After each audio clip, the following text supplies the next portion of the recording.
ver, compartir pantalla.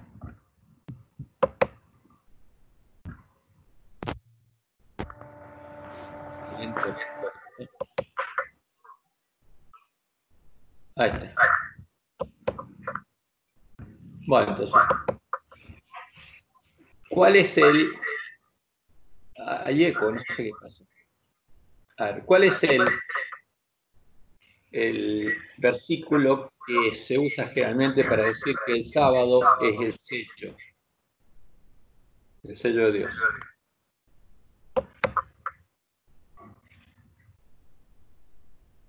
¿Te acuerdas? A ver. El cuarto mandamiento. No, ata la ley, Isaías 8:20. Ajá. Entonces, vamos al cuarto mandamiento. El cuarto mandamiento nos dice que Éxodo 28. Entonces, Elena tiene una expresión sobre el cuarto mandamiento. Entonces dice que el cuarto mandamiento es el sello de la ley de Dios, porque justamente ahí está definida cuál es la autoridad, quién es el que establece la ley, cuál es su autoridad y cuál es justamente su reino. O sea, vamos a leer esto. Entonces, ¿qué dice Éxodo 28? Acuérdate del día de reposo para santificarlo. ¿Y por qué acuérdate? Porque no es algo nuevo que Dios le estaba dando al pueblo de Dios. O sea, este día Dios lo había establecido en Edén. Entonces dice, acuérdate del día de reposo, del Shabbat, el sábado, para santificarlo. 6 días trabajarás y harás toda tu obra. Mas el séptimo día es reposo para Jehová tu Dios. Entonces, cuando Dios le da, creo que es la segunda o tercera visión a Elena de Huay y la visión del santuario, le dice claramente y le muestra las tablas de la ley que si él hubiera cambiado el día de reposo al domingo, lo que dirían las tablas de la ley no cambiaría que es para Jehová tu Dios, sino que diría el primer día de la semana es reposo para Jehová tu Dios. Entonces Dios le dije claramente eso. Entonces el tema no es solamente el día, sino es para quién es. Porque esa es la visión que le dio claramente. O sea, no era el problema solamente del día, sino a quién se adoraba en ese día. Mas el séptimo día es reposo para Jehová tu Dios. Entonces, si en el sábado nosotros no adoramos a Jehová, y ahí viene claro las palabras de Jesús, o sea, edifiquen su casa sobre la roca, no sobre la arena. Si el fundamento nuestro es la arena y el sábado adoramos a la arena y no a la roca, obviamente no estamos guardando el sábado. Entonces, pero el sábado, dice ella, es el sello de la ley de Dios, porque ahí él define quién es el legislador y cuál es su autoridad. No hagas en él obra alguna, tú, ni tu hijo, ni tu hija, ni tu siervo, ni tu criada, ni tu bestia, ni tu extranjero que está dentro de tus puertas, porque en 6 días hizo Jehová los cielos y la tierra, o sea, porque Jehová es el creador. Entonces, cuando el primer ángel llama al mundo a adorar al creador, está diciendo, ¿adoren a quién? Al Jehová. Porque en 6 días hizo Jehová los cielos y la tierra, el mar y todas las cosas que en ellos hay. Y reposó en el séptimo día. Por tanto, Jehová, fíjense, 3 veces él pone su nombre a este mandamiento. Jehová bendijo el día de reposo y lo santificó. ¿Y cuándo lo bendijo? En la creación. ¿Y cuándo lo santificó? En la creación. Entonces, él es el creador y es el legislador. Y es por eso, ella dice que aparte de ser, como dice Ezequiel, una señal entre el pueblo de Dios y Jehová, que es la señal que indica que Jehová es Dios, es el sello de la ley de Dios. O sea, el sábado, el cuarto mandamiento es el sello de la ley de Dios. Pero en Ezequiel, Dios le dijo otra cosa. ¿Qué le dijo? Señal será, ahora lo voy a poner, no me acuerdo el versículo exactamente, pero será entre mí y vosotros. A ver, entre. A ver si. Está lenta, como tengo muchas cosas abiertas, por eso vale mucho.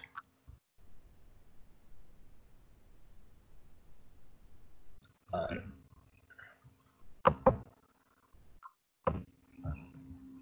Bueno, no, hay muchas. En mi arco he puesto en las nubes, señal será del pacto entre mí y la tierra. O sea, uno puede decir, bueno, el sello de Dios es el arco iris. Se consideraréis pues la carne de vuestro prepucio, señal será del pacto entre mí y vosotros también. Entonces un judío dice, la señal es la circuncisión. Ahora, Ezequiel no, 20:20 dice, ¿cuánto? Ezequiel 20:20 dice, y santificad mis días de reposo y sean por señal entre mí y vosotros, para que sepáis que yo soy Jehová vuestro Dios. Ok, perfecto. Y el 12 también dice, y les di también mis días de reposo para que fuesen por señal entre mí y ellos, para que supieran que yo soy Jehová que los santifico. Ajá. Y leamos del 19. Yo soy Jehová vuestro Dios, andad en mis estatutos y guardad mis preceptos y ponedlos por obra. Lo mismo que dice en Malaquías capítulo 4, y que el profeta Elías nos llevaría a entender y a volver a andar en estos caminos. Y dice, y santificad mis días de reposo. Y cuando habla dice, ¿por qué dice mis días de reposo? Porque no se refiere solamente al sábado semanal, sino a las fiestas solemnes. Entonces, por eso, y sean por señal entre mí y vosotros. O sea, ¿cuál es la señal que Dios establece? Todos los sábados de las fiestas solemnes de Jehová.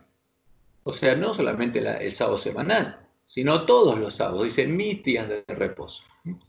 Y eso es la señal entre el pueblo y Dios. Por eso, cuando uno lee Hechos de los Apóstoles, ve que los apóstoles seguían guardando las fiestas solemnes de Jehová.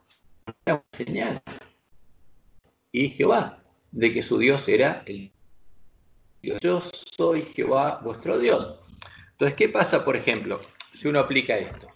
¿Es útil todavía? Sí. ¿Por qué? Porque Dios nos dijo que las ordenanzas y leyes que le dio a Israel en la ley de Moisés son para todo Israel, para nosotros también. Entonces, bueno, apliquemos esto, por ejemplo. Ahora, santifica, empecemos por la Iglesia Católica. Santifica la Iglesia Católica los días de reposo de Jehová. No, ninguno. Ahora, es lo mismo que ellos llaman Pascua. ¿A quién santifica? A Tamuz. Porque, por ejemplo, festejan el nacimiento de Tamuz, el 25 de diciembre. Festejan la cuaresma a partir de la muerte de Tamuz, el miércoles de ceniza. ¿Y esa es una fiesta de Jehová? No. La cuaresma, esos 40 días de hecho Tamuz, tampoco. El domingo de resurrección tampoco, porque no tiene nada que ver con las fechas de las fiestas solemnes de Jehová. El domingo de Ramos tampoco, nada que ver. Entonces, esta es una señal clara entre el pueblo de Dios y Jehová. Entonces, si uno le aplica esta señal a la Iglesia Católica, uno ve claramente que no tiene nada que ver, porque esa iglesia no es el pueblo de Dios, no adora a Jehová. Ahora, ¿qué pasa con el pueblo antista? Y hay una mezcla. ¿Por qué? Porque festeja la fiesta de Tamuz, porque festeja esa fiesta junto con Roma. Festeja el nacimiento de Tamuz, festeja, digamos, no el miércoles de ceniza, pero el domingo de Ramos sí, hasta empiezan a justificar el domingo de Ramos y, digamos, el día de la resurrección de Tamuz, la festejan. Y el sábado, pero en el sábado ¿a quién adoran? Y como decía la profecía de Ezequiel 8, adoramos a Tamuz. Entonces, ¿cómo? ¿Guardamos nosotros, santificamos los días de reposo de Jehová? Y esa es una señal de que Jehová es nuestro Dios, y nosotros vemos nuestra creencia y ahí no dice que Jehová es nuestro Dios. Dice que nuestro Dios es el Dios de Roma, el Dios de la Trinidad. Entonces, a ver, los hijos de Dios, los 144.000, por supuesto que van a santificar los días de reposo y van a entender las fiestas solemnes y las van a guardar. Y su Dios va a ser Jehová. Pero, fíjense, esta es la señal del pacto entre Dios y el pueblo judío, que también es para nosotros una señal. Pero no es el sello, porque el pueblo judío no recibía ningún sello. Simplemente esta era la señal para que el pueblo judío supiera que Jehová es el Dios de él y no se apartara y no festejara las fiestas solemnes de Baal, Porque si festejaba las fiestas solemnes de Baal, y iba a ir detrás de Baal. Por eso Jehová estableció esas fiestas solemnes específicas, en fechas que no tienen nada que ver con la celebración pagana, y están relacionadas con la cosecha. Empezaba justamente el año levítico, cuando la cebada estaba viva. Fíjense, ¿cuándo comenzaba ese mes? Con la luna nueva. Pues había luna nueva, y si la cebada estaba viva, y habían pasado los 12 meses del año anterior, el 12 era el mes de Adar, entonces si la cebada estaba Aviv, empezaba el año nuevo. Ahora, si no estaba Aviv, se agregaba un nuevo mes, que también se llamaba Adar, era el último mes del año anterior. Y si la cebada estaba Aviv, al terminar ese mes, que eran lunares, cuando estaba la luna nueva, entonces comenzaba el nuevo año. Y no tiene nada que ver con el año solar, ni con justamente los días solares como festeja Roma, y que nosotros ahora estamos festejando. ¿Ves?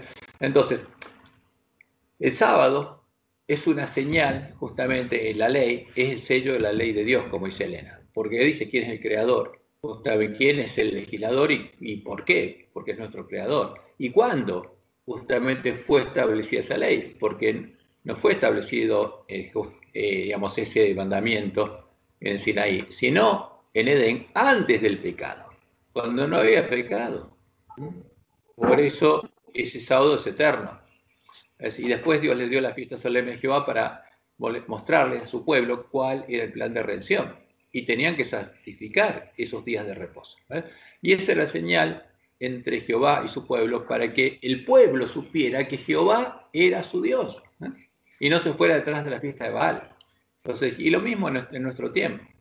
Pero este no es el sello de Dios, el nuevo pacto, porque esta es una señal entre su pueblo y Dios, y es eterna. Pero no es el sello de Dios. El sello de Dios es otra cosa.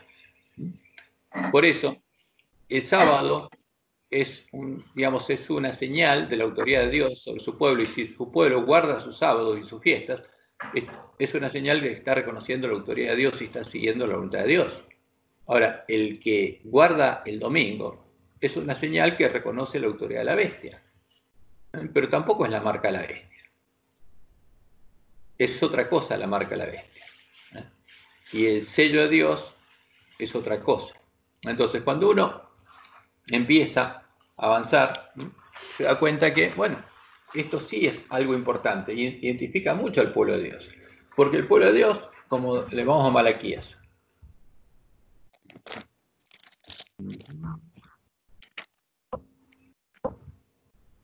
el pueblo de Dios es el que guarda los mandamientos de Dios y tiene la fe de Jesús.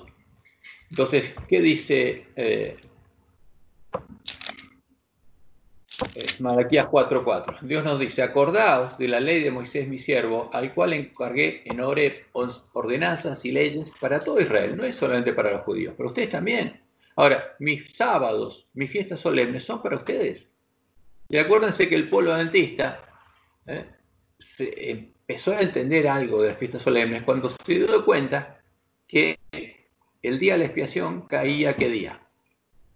El día 10º del mes séptimo, y empezaron a buscar cuándo caía ese año y pensaron que era el 22 de octubre de 1844. Ahora, pero después no estudiaron el resto de las fiestas solemnes. Si las hubieran estudiado, se hubieran dado cuenta que Jesús no venía ese día, sino iba a venir a buscarnos en el día primero, las fiestas de los tabernáculos. Pero como en su entusiasmo no siguieron estudiando, pero el pueblo de la iglesia remanente se acordaría ¿de qué? De todas las ordenanzas y leyes que Dios le dio a Israel. Y por supuesto, volvería a guardar sus sábados. Y todas las fiestas solemnes de Jehová volverían a ser una señal entre su pueblo y Dios, para que el pueblo conozca quién es su Dios. Porque este es el pueblo que va a decir: Jehová es mi Dios. Entonces, como ese pueblo no conocería a Jehová, Dios le mandaría al profeta Elías. Eso es lo que dice Malaquías 4:5. He aquí yo os envío al profeta Elías, antes, fíjense, antes que llegue el día de Jehová, grande y terrible, o sea, antes que empiece el día de Jehová, Dios le manda al profeta Elías a su pueblo para que se prepare. Era volver el corazón de los padres hacia los hijos y el de los corazón de los hijos hacia los padres. ¿Qué quiere decir? Para que tengamos la misma fe de los padres, porque nosotros somos los hijos. Pero tenemos que tener la fe de nuestros padres, la fe de la iglesia primitiva. No sea que yo venga y hiere la tierra con maldición, porque ese pueblo no está preparado. Y va a caer sobre ese pueblo de cosas. La maldición de la ley. ¿Y qué dice la maldición? Los voy a dejar. Ahora, si ustedes están adorando a los ídolos y a los demonios, los voy a dejar. Esa es la maldición de la ley. Eso es lo que pasó con el pueblo judío cuando vino el tiempo de la ira. Entonces, y Dios es muy claro. Entonces, ¿qué nos dice? ¿Cuál es la obra del profeta Elías? Malaquías 3:16. Entonces, los que temían a Jehová hablaron cada uno a su compañero, y Jehová escuchó y oró. Entonces, los que temían a Jehová, ¿quiénes son? Elías es el que teme a Jehová. Entonces, los que temían a Jehová son los que hacen la obra de Elías. Porque ese es el nombre de Elías. Elías, o el que teme a Jehová, significa lo mismo. Los Elías hablaron cada uno a su compañero, y Jehová escuchó y fue escrito el libro de memoria delante de él para los que temen a Jehová. Y por supuesto, si temen a Jehová, todo lo que Dios estableció lo van a guardar. Y sus sábados van a ser, y sus días de reposo van a ser señal para ellos también. Y temen a Jehová y para los que piensan en su nombre. Y estos serán para mí especial tesoro. Entonces, estos van a ser los 144.000. Ha dicho Jehová de los ejércitos, en el día en que yo actúe, o sea, cuando llegue el día de Jehová, estos van a ser los 144.000.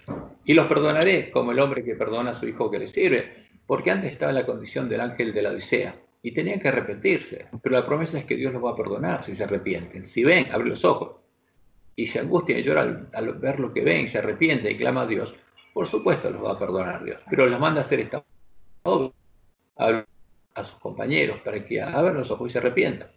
Entonces dice, os volveréis y discerniréis la diferencia. O sea, van a ver lo que no veían. ¿Qué no veía antes el pueblo de Dios? La diferencia entre el justo y el malo, entre el que sirve a Dios y el que no le sirve en medio de su pueblo. Y ahí Dios va a tener un pueblo preparado. Y en Malaquías 4 habla de la separación del trigo y la cizaña, porque aquí viene el día ardiente como un horno. Y eso es lo que Jesús dijo, la cizaña va a ser echada en el horno de fuego. Y todos los soberbios y todos los que hacen maldad, por eso Jesús dijo a los que le van a decir Señor, Señor, no profetizamos en tu nombre, y en tu nombre echamos fuera demonios, y en tu nombre hicimos milagros. ¿Y qué les va a decir? Nunca os conocí. Apartaos de mí, hacedores de maldad. Ahora, y el que hace maldad es una planta cizaña con fruto.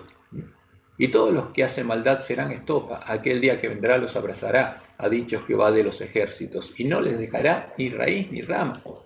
Más a vosotros, los que teméis mi nombre. Fíjense, acá está la señal.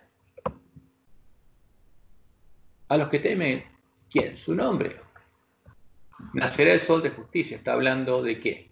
La lluvia tardía, porque van a reflejar la gloria de Dios, porque Cristo es el sol de justicia.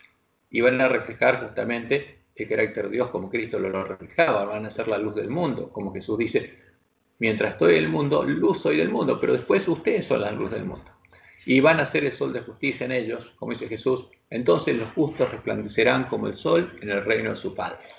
Y en sus alas traerá salvación, y saldréis y saltaréis como becerros de la manada. Ahora, ahí son separados, porque salen, como dice el Juan, a predicar plenamente el sábado. ¿Y qué significa el sábado? Hollaréis a los malos, y ahí viene la última batalla, los cuales serán cenizas bajo las plantas de vuestros pies en el día en que yo actúe, ha dicho Jehová de los ejércitos. Ahora, esta es la piedra cortada no con mano, que va a triunfar en la batalla, y va con Jesús a la batalla, con el verdadero Jesús a la batalla. En cambio, el falso Jesús está con la bestia y el falso profeta preparados para engañar a todo el mundo. Entonces, acá está la clave. Ahora, los que teméis mi nombre, y por supuesto los que invocan mi nombre, porque ahí está la clave, porque para que Dios pudiera bendecir a su pueblo, como lo dice acá en Malaquías, amonestando a los sacerdotes, porque habían dejado de cumplir con la ley de Moisés, con el pacto de Dios con Leví, como leemos en Levítico 6, Dios le había dado una orden a su pueblo. ¿Cómo podría bendecir a su pueblo? Si los sacerdotes los bendecían poniendo su nombre sobre su pueblo. Y habló Jehová a Moisés diciendo, habla a Aarón y a sus hijos y diles, esta es la ley del sacrificio expiatorio. No, me equivoqué. Números.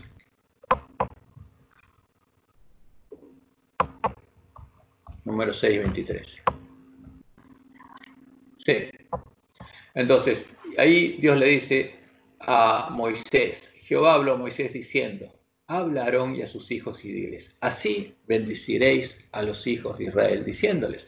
Entonces, fíjense, este es un mandamiento de Dios a los sacerdotes, diciéndoles, Jehová te bendiga y te guarde. Jehová haga resplandecer su rostro sobre ti y tenga de ti misericordia.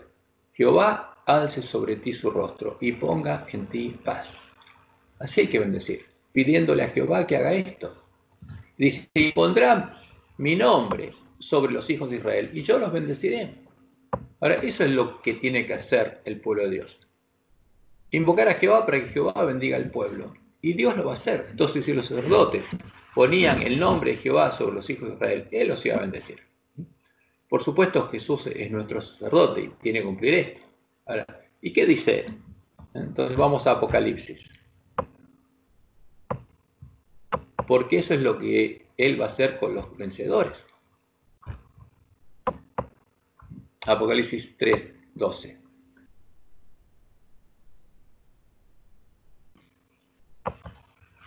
Al que venciere, dice, yo lo haré columna en el templo de mi Dios. Porque Jesús es el que edifica el templo de Jehová. Yo lo haré columna en el templo de mi Dios y nunca más saldrá allí. O sea, no va a salir más porque es vencedor y nunca más se va a apartar de Dios. Y escribiré sobre él el nombre de mi Dios. O sea, ¿qué voy a poner sobre él? ¿Qué tienen que hacer los sacerdotes? El nombre de mi Dios, ¿para qué? ¿Y cuál es el nombre? El nombre de Jehová, para que él lo bendiga. Y el nombre de la ciudad de mi Dios, la Nueva Jerusalén, porque va a ser parte de la Nueva Jerusalén, la iglesia triunfante, la cual desciende del cielo de mi Dios, y mi nombre nuevo. El que tiene oído, oiga lo que el Espíritu dice a las iglesias. Ahora, ¿qué significa tener el nombre de Dios escrito en la frente? Porque es un símbolo del carácter de Dios. Y en Apocalipsis 14 nosotros vemos, después miré y aquí el Cordero está en pie sobre remontación y con él 144.000 que tenían el nombre de él y el de su padre escrito en la frente. El original dice tenían el nombre de su padre escrito en la frente. O sea, tenía el nombre de Dios escrito en la frente. ¿Qué quiere decir? Que ya tienen el carácter de Dios. Justamente. ¿Por qué? Porque Dios cumplió su promesa. ¿Y qué hizo Dios? Entonces, ¿cuál es la promesa de Dios? Vamos a la promesa del nuevo pacto. Entonces, vamos a Jeremías. Lo que Dios prometió hacer con su pueblo, justamente y se lo anunció, lo había anunciado antes, pero cuando ya estaba por ser llevado a Babilonia, le dijo, miren, cuando vuelvan yo voy a cumplir lo que dice la ley de Moisés, la promesa que está en la ley de Moisés. ¿Y cuál es la promesa que está en la ley de Moisés? Vamos primero a la ley, porque así la entendemos. Porque el nuevo pacto no es un nuevo pacto, es el cumplimiento, es una nueva etapa de lo que Dios había dicho que iba a hacer con su pueblo. Entonces vamos a Deuteronomio 30. Y Dios hizo un pacto con su pueblo y le dijo, mira, va a pasar esto. Si adorás a los ídolos, va a venir la maldición, porque si invocás a Baal, el que te tiene que responder es Baal, no yo. Y si después de todo lo que yo voy a hacer para que te vuelvas a mí, seguís en oposición a mí, te voy a dejar en manos de Baal. Sucederá que cuando hubieren venido sobre ti todas estas cosas, la bendición y la maldición que he puesto delante de ti, y te arrepintieres, ¿dónde? En medio de todas las naciones a donde te hubiera arrojado Jehová tu Dios. ¿Por qué iba a pasar? A Dios iba a permitir que viniera la maldición sobre su pueblo. ¿Pero para qué? Iba a ser para el bien del remanente, para que los que estuvieran en medio de la cautividad, cuando se arrepintieran y lo buscaran a él, pudieran volver a la tierra, a Jerusalén, reedificarían los lugares asolados y después se les mandaría el Mesías. Y después del Mesías cumpliría esto, porque la promesa era para el pueblo judío que volviera del cautiverio. Entonces, y te arrepintieres de medio de todas las naciones a donde te hubiera arrojado Jehová tu Dios, y te convirtieres a Jehová tu Dios, o sea, te convirtieres de los ídolos a Jehová, porque tenía que convertirse. porque el Dios del pueblo de Israel había dejado de ser Jehová, por eso fue echado de la tierra de Israel. Y obedeciereis su voz conforme a todo lo que yo te mando hoy, tú y tus hijos, con todo tu corazón y con toda tu alma. Entonces, Jehová hará volver a tus cautivos. Pero fíjense, esta es la promesa. Ahora, nosotros sabemos que la primera parte se había cumplido. Primero, las 10 tribus del norte fueron dispersadas. Después el pueblo judío. Ahora, la promesa es que Dios los haría volver. ¿Los hizo volver? Y sabemos que sí. Primero, el primer decreto de Ciro, pudieron empezar a volver y terminaron de reedificar el templo con el decreto de Darío. Y después, con el decreto de Tajerjes, pudieron reedificar Jerusalén. Y esta promesa se cumplió. Fíjense, entonces, Jehová hará volver a tus cautivos y tendrá misericordia de ti. Y volverá a recogerte de entre todos los pueblos a donde te hubiera esparcido Jehová tu Dios. Aun cuando tus desterrados estuvieren en las partes más lejanas que hay debajo del cielo, de allí te recogerá Jehová tu Dios, y de allí te tomará, y te hará volver Jehová tu Dios a la tierra que heredaron tus padres, y será tuya, y te hará bien, y te multiplicará más que a tus padres. Y ahora viene la promesa, fíjense, ¿y qué va a hacer Jehová? Y circuncidará Jehová tu Dios tu corazón y el corazón de tu descendencia, para que ames a Jehová tu Dios con todo tu corazón y con toda tu alma, a fin de que vivas. Entonces, ¿qué pasa? Un corazón circuncidado ama a Jehová. Y nunca más ese corazón circuncidado se va a apartar de Jehová. Porque ese es el pacto de Dios. Por eso Jesús dijo, ni una jota ni un tilde cambiará la ley hasta que todo se haya cumplido. Porque lo que estaba pasando en el tiempo de él, se estaba cumpliendo la ley de Dios. Porque la ley de Moisés hablaba del Cordero, hablaba del nuevo pacto que Dios haría. Y hablaba de lo que estaba por pasar en ese tiempo. Entonces, cuando había llegado el tiempo en que Jehová los iba a esparcir, pero él había prometido esto, por medio de Jeremías, les prometió que él los volvería a buscar. Entonces, les dijo, y van a estar 70 años en Babilonia, pero cuando los 70 años se cumplan, ¿qué va a pasar? Me van a buscar y van a encontrar porque van a buscar de todo su corazón. Y entonces, dice Jehová, yo los haré volver. ¿A quiénes? A los que me busquen y me encuentren. Y van a buscar y me van a encontrar porque van a buscar de todo su corazón. Y los voy a traer. Y voy a empezar a cumplir esta promesa, Deuteronomio 36. Y lo explicó claramente por medio de Jeremías. ¿Qué voy a hacer? ¿Cómo es eso? Ahora, entonces vamos a Jeremías 33. Para 31. Vamos a Jeremías 31.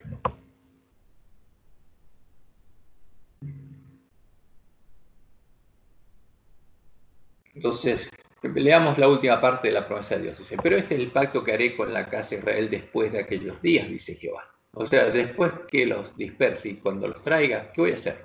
Daré mi ley en su mente y la escribiré en su corazón.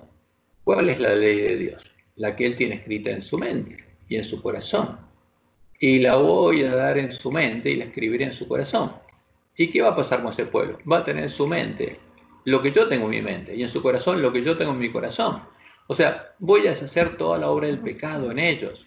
Voy a restaurar, ¿qué cosa? Mi gloria en ellos. Porque la gloria de Dios es su carácter, su ley, que tiene escrito en su mente y en su corazón. Y la promesa para su pueblo es que eso iba a ser Él. Iba a volver a restaurarlos al estado original. Y el primer hombre con el que hizo esto Dios fue Jesús. Por eso Jesús tenía escrita en la mente y el corazón la ley de Dios. Tenía en su corazón el amor de Dios, oro refinado en fuego. Y esta es la promesa de Dios. Y esto significa circuncidar a un hombre en su corazón. Y esto significa que ese hombre tenga escrito en la frente el nombre de Dios, porque es el carácter de Dios. Y esta es la obra que Dios prometió hacer y la empezó a hacer en el nuevo pacto. Ahora, esto es lo que Dios prometió completar con los 144.000. Por eso los 144.000 van a estar en la cima del monte Sión teniendo el nombre de Dios escrito en la frente, como Jesús lo tenía escrito en la frente, porque van a tener la ley de Dios escrita en la mente y el corazón. Este es el sello de Dios verdadero. ¿Por qué este es el sello de los redimidos? Porque vamos a ver cómo lo explica Pablo. Porque esto indica, justamente, cuando Dios empieza a hacer esta obra, es cuando viene a morar a nosotros. Y cuando la termina, es cuando simbólicamente recibimos el sello de Dios. Porque es el sello de que la obra de Dios en nosotros fue terminada. Una parte, vamos a ver qué parte. ¿Ves? Entonces, daré mi ley en su mente, y yo seré Dios por Dios, y serán por pueblo. Y no enseñará más ninguno a su prójimo, ni ninguno a su hermano, diciendo, conoce a Jehová. Porque todos me conocerán. A ver, si alguien tiene escrito lo que Dios tiene en la mente y el corazón, y sabe lo que siente Dios, porque tiene el amor de Dios en el corazón, sabe lo que es la misericordia de Dios, sabe lo que es el amor de Dios, porque lo conoce, ahora es una vivencia propia, personal. Porque cuando Jesús veía al joven rico, ¿qué pasó? Lo amó, y su corazón fue movido a misericordia, como el corazón de Dios. Ahora, cuando en nuestro corazón pase lo mismo, es porque ya tenemos el amor de Dios ahí. Y por supuesto, ese pueblo es el pueblo que conocía a su Dios, ese es el pueblo de la iglesia primitiva, que empezó por el cumplimiento de la promesa en los judíos, y como Dios había prometido que la simiente de Abraham serían benditas todas las naciones de la tierra, también esa promesa era para todos los hijos de Adán, no solamente para el pueblo judío, pero empezaba por el pueblo judío. Y ese era el pueblo que conocía a Jehová, el pueblo que conocía a su Dios, que Roma persiguió hasta asesinar. Desde el más pequeño hasta el más grande de ellos, dice Jehová, porque perdonaré la maldad de ellos y no me acordaré más de su pecado. Ahora esa es la obra que Dios iba a hacer a nosotros. Entonces, y el pueblo judío guardaba el sábado como podía. Ahora, pero cuando tuviera circuncidado el corazón, la mente y el corazón, ¿qué pasaría? Ahora conocería a su Dios y lo amaría con todo su corazón, con toda su alma y con toda su mente. Ahora sí guardaría la ley de Dios. Por eso, el que tiene escrita la ley de Dios en la mente y el corazón es el único que puede guardar los mandamientos de Dios y tener la fe de Jesús. Entonces, los únicos adventistas del séptimo día que van a cumplir con eso, y ojalá todos nosotros seamos parte, serán los que Dios haya escrito su ley en la mente y el corazón. Y esos son los únicos que van a guardar los mandamientos de Dios. Por eso Apocalipsis 14:12 dice, aquí están. Primero aparece el ángel que tiene el evangelio eterno porque lo recuperó, y después están los que ese evangelio eterno transformó a la imagen de Jesús, a la imagen de Dios. Aquí están, ¿quiénes? Los que guardan la paciencia de los santos, los que guardan los mandamientos de Dios, porque la tienen escrita la ley de Dios en la mente del corazón, y tienen la fe de Jesús. Aquí están los que van con Jesús a la batalla.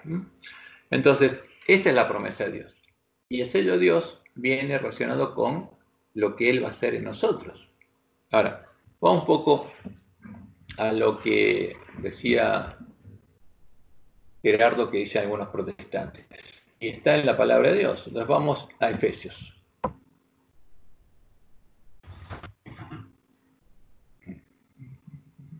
Vamos a Efesios. Entonces, porque hay dos sellos en el Nuevo Testamento de los que habla la palabra de Dios. El primero es el que habla Efesios 1:13.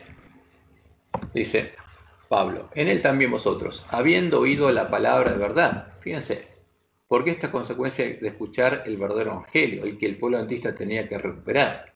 El evangelio de vuestra salvación, el verdadero evangelio, el anunciado de la ley de Moisés en los salmos de los profetas, que Dios iba a circuncidar nuestra mente y nuestro corazón. Y habiendo creído en él, fuisteis sellados con el Espíritu Santo de la promesa. Ahora, el recibir el Espíritu Santo de la promesa es un sello, por supuesto que sí. A ver, ¿sello de qué? Porque cuando recibimos el Espíritu Santo de la promesa es cuando nacemos de Dios y somos hechos parte del reino de Dios. Ahora, ¿sello de qué es haber recibido el Espíritu Santo de la promesa? Como lo explica Pablo, es hecho de que ahora somos de Cristo, somos de Dios, porque aceptamos. O sea, Jesús murió y Dios nos regaló la posibilidad de salvación. Ahora, y como dice Juan, en Juan 1:10, a todos los que creen en él le dio potestad de ser hechos hijos de Dios. Entonces, el que cree y el que quiere puede ser hecho hijo de Dios, pero tiene que querer y tiene que entrar al reino de Dios. Entonces, el recibir justamente el Espíritu Santo la promesa y ser hecho parte del templo de Dios, del reino de Dios y nacer de Dios, es la señal de que ahora somos de Cristo, ¿no? Que aceptamos ser de Él.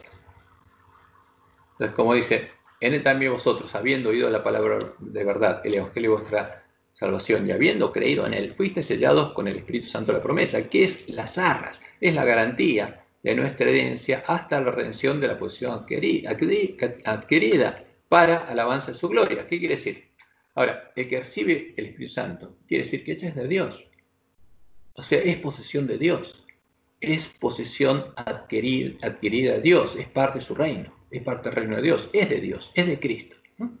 Como dice Pablo, hasta la redención de la posesión adquirida para alabanza de su gloria, para la alabanza de la gloria de Dios.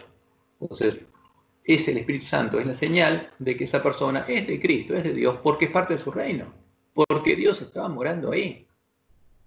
Pero no es el sello del que habla el Apocalipsis, es otra cosa. Entonces vamos a Efesios 4:30, porque acá Pablo sigue diciendo lo mismo, o sea, no contristéis al Espíritu Santo de la promesa, al verdadero, ¿eh? Y no contristéis al Espíritu Santo de Dios, con el cual fuisteis sellados, ¿eh? Para el día de la redención. Entonces, ¿qué pasaba? El cristiano que había entrado al reino de Dios y estaba siguiendo las pisadas de Jesús y era parte del reino de Dios, porque Dios moraba en él. Justamente era señal, era la garantía de que él era salvo. Si se mantenía en el camino. Ahora, si se apartaba, no, porque si el Espíritu Santo lo dejaba, como pasó con los apóstatas, que se volvieron atrás y se unieron a Constantino, ya dejaban de ser parte del reino de Dios y posesión de Dios. Pero el cristiano que había sido sellado con el Espíritu Santo la promesa y seguía andando las pisadas de Jesús en ese camino, aunque muriera, ya era salvo y tenía la seguridad de que eran salvos. ¿Por qué? Porque eran parte del templo de Dios, eran posesión de Dios, Dios los había redimido, eran de Él y nadie podría quitarles esa seguridad. Entonces, cuando vamos, por ejemplo, a Romanos 8,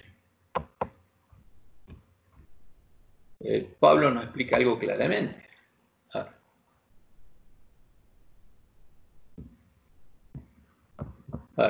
Entonces, Romanos 7, él nos cuenta lo que pasa con él. Dice, bueno, yo soy como todos los hombres. Ahora, si pienso en las cosas de la carne y me dedico a eso, y voy a caer. La única forma de no caer es pensar en las cosas del Espíritu. O sea, a la mañana, como Jesús, orar a Dios, pidiéndole lo que Jesús nos enseñó a pedirle, para que Él esté con nosotros ese día. Y seguir el camino, las pisadas de Jesús.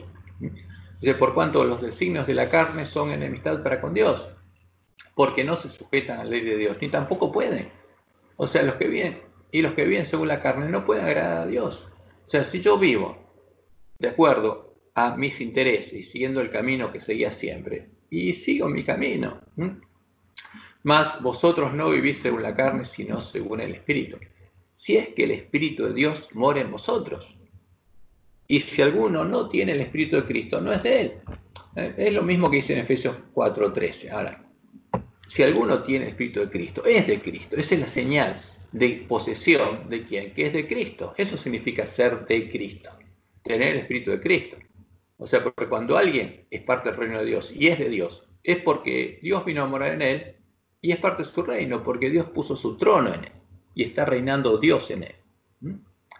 Y si alguno no tiene el Espíritu de Cristo, no es de él, porque el recibir el Espíritu Santo de promesa es la garantía de ser de Cristo, ser de él, porque él vino a morar con nosotros, estamos unidos a Cristo. Pero si Cristo está en vosotros, el cuerpo en verdad está muerto a causa del pecado. O sea, él está hablando, bueno, todos nosotros estamos corruptos, pero cuando Dios viene a morar a nosotros, ya somos de Dios, aunque seamos panes con levadura, pero Dios nos va a transformar a imagen de Jesús. Entonces, el primer sello es la presencia del Espíritu Santo de la promesa en nosotros, que eso indica que somos de Cristo, somos de Dios, somos parte del reino de Dios, somos propiedad de Dios, somos propiedad adquirida de Dios. Pero no solamente porque nos compró, porque sino que nosotros quisimos ser de Él y parte de su reino y nacer de Él. Y somos hijos de Dios, porque si el Espíritu de Dios está en nosotros es porque somos hijos de Dios, porque ya nacimos de Dios. Pero si Cristo está en vosotros, el cuerpo en verdad está muerto a causa del pecado.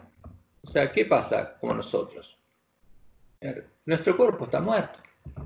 Y si volvemos a andar según lo que tenemos grabado en nuestro cuerpo, estamos en el horno. Más el espíritu vive a causa de la justicia. Y si el espíritu de aquel que levantó de los muertos a Jesús mora en vosotros, el que levantó de los muertos a Cristo Jesús, o sea, el Padre de Jesús, vivificará también vuestros cuerpos mortales, les va a dar vida a sus cuerpos mortales, para que ya no estén muertos, sino que lleguen a ser cuerpos vivos, por su espíritu que mora en vosotros. Entonces, ¿de quién somos? Somos de Cristo y de Dios. Por eso los 144.000 son las primicias rescatadas para Dios y para el Cordero. Entonces, el primer sello es el nuevo pacto, es la presencia de Dios en nosotros, ¿no? Porque eso es la garantía de que somos de Cristo, somos de Dios, somos parte del reino de Dios. Y sigue explicando entonces Pablo. Así que, hermanos, deudores somos, no a la carne, para que vivamos conforme a la carne, porque si vivís conforme a la carne, moriréis.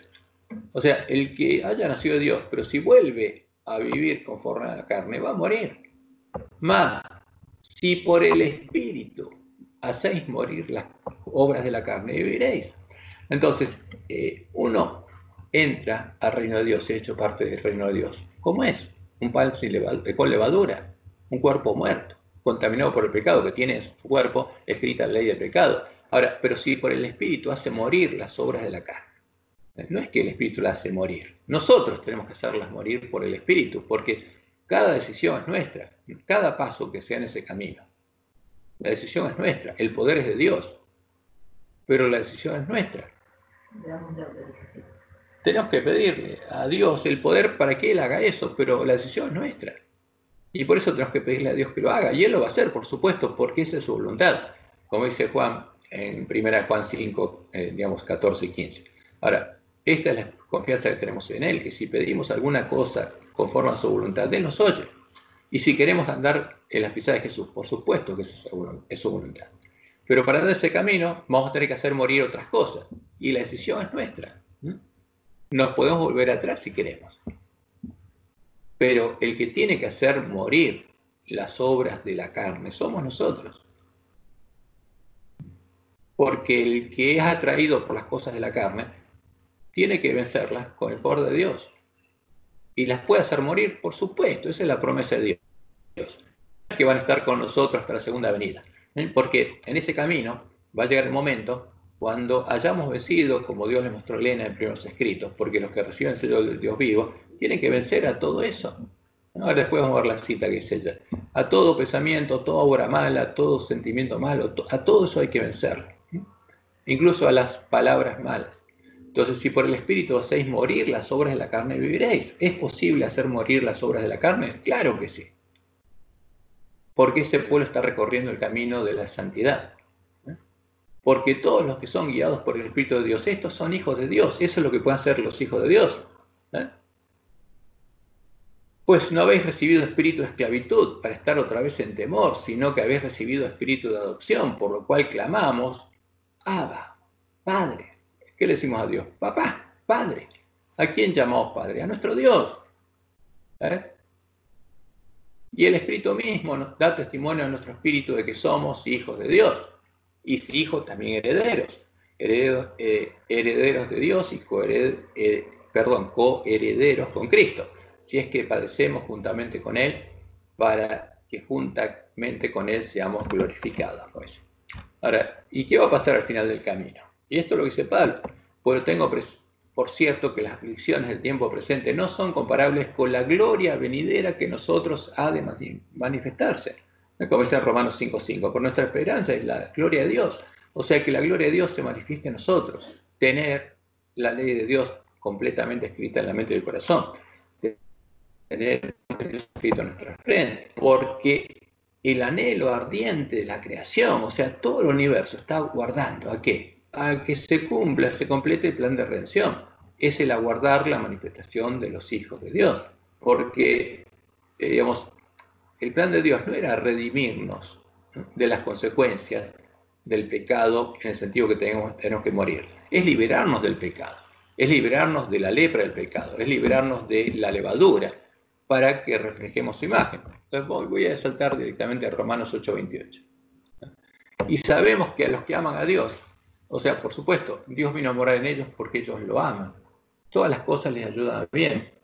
Esto es a lo que conforme a su propósito son llamados. Porque a los que antes conoció también los predestinó para que fuesen hechos conforme a la imagen de su Hijo. Entonces, ¿qué pasa? Cuando viene el Espíritu Santo la promesa a nosotros, ¿para qué? Para transformarnos a la imagen de Jesús. Entonces, cuando lo recibimos, esa es la garantía que ya somos hijos de Dios y que somos de Cristo, somos de Dios. Ahora, y empezamos a recorrer ese camino, y al final del camino, Dios nos va a poner el sello que dice que ya reflejamos la imagen de Jesús. O sea, cuando la lluvia temprana completa su obra, y ya esa semillita que germinó, y creció la plantita, tiene espiga, y grano lleno en la espiga, entonces Dios le pone el sello indicando que completó su obra.